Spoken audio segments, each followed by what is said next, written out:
Hi, my name is Josh Zander. I'm the teaching professional here at Stanford University Golf Course and host teaching professional for MySmartGolf. Today I want to talk about releasing your putter. You hear this term releasing the putter on the tour all the time. Well, what does it really mean? Well, all it really means is that on the forward stroke, the putter head releases past your hands. Kind of like this. A block of the putter would be where you move the handle ahead and the putter stops. Now, if you want to be a really great putter, you should move your putter the way a pendulum moves. Now, a pendulum has a fixed point of suspension, so this end doesn't move. And notice how the putter is releasing past that point. The belly putter is a great way to understand this concept. The whole point of a belly putter is that you get to anchor it to your body. So now here's your fixed point of suspension. And then you can go ahead and let the pendulum swing from there. Now, one of the pieces of information about putting you always hear is don't use your wrists. I disagree with that. I'm not going to say putting is a wristy action, but your wrists have to work correctly. So I'm going to have you focus in on what I'm doing with my hands as I putt. Notice on the backswing, as I swing back, my right wrist will bend. The farther back I go, the more it'll bend. On the way through, the right wrist flattens. It's very flat now. The putter head has released past my hands, and part of that release is letting that right wrist flatten. If you look how the left wrist works, as you go back, that tends to flatten, and as you go through, the left wrist will bend. If you didn't, you would have a blocking motion. Notice how here I still have a flat left wrist and a bent back right wrist. So again, in order to work like a pendulum motion, you want to let your right wrist bend on the backswing and your left wrist flatten, and let your right wrist flatten on the forward swing and the left wrist bend. That way you will be releasing your putter.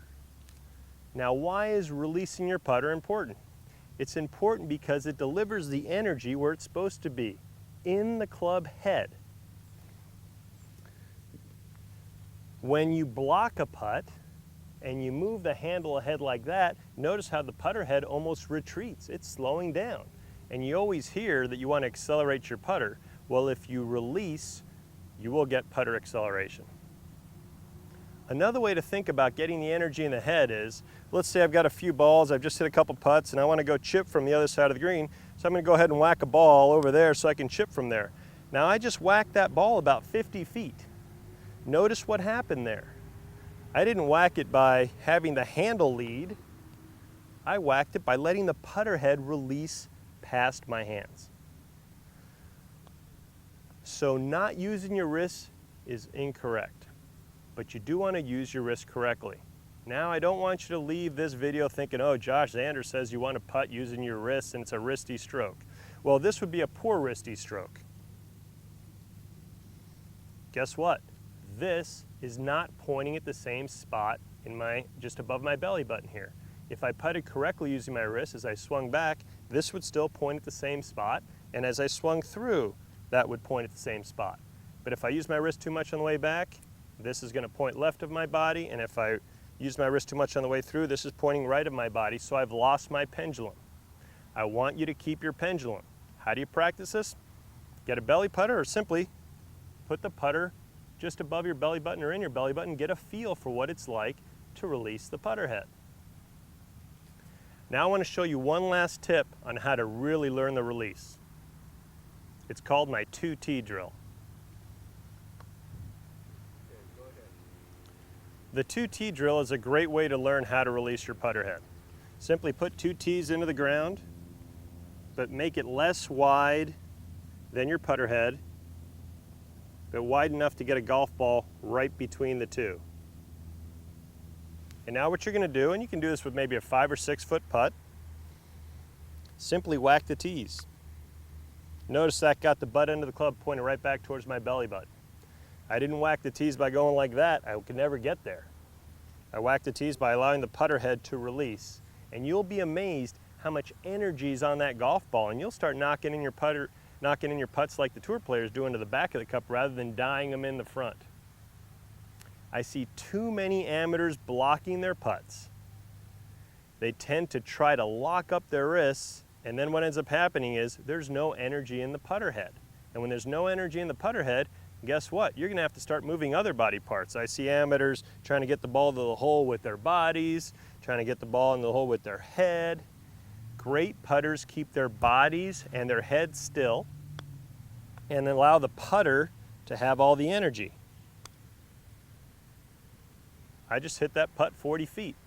Not a very big stroke. I remember watching Tiger a few years ago at Torrey Pines. He hit a shot onto a par 5 onto the green, but very short and right, and he had an uphill 65-foot putt. The announcer's saying, boy, this is the slowest putt on the green. It's uphill, it's into the green, he's playing later in the day, so the green is very slow, and he had to really whack that ball to get it to the hole. Well, he got up there and he made a stroke, looked no bigger than this. The ball went right into the back of the cup, eagle. He had the putter head releasing into the ball, so there was a lot of energy in the head. A lot of people will tell you you want to accelerate through the ball, and I absolutely 100% agree with that. A pendulum will guarantee that you're accelerating into the ball. Does this mean that your follow-through has to be longer than your backswing? Absolutely not. If you take a pendulum and you swing it back and through, it swings back and through the same distance back, same distance through. Now if I put a ball in front of that, some of the energy from the head is going to get transferred to the ball, and that will actually slow the putter head on the way through.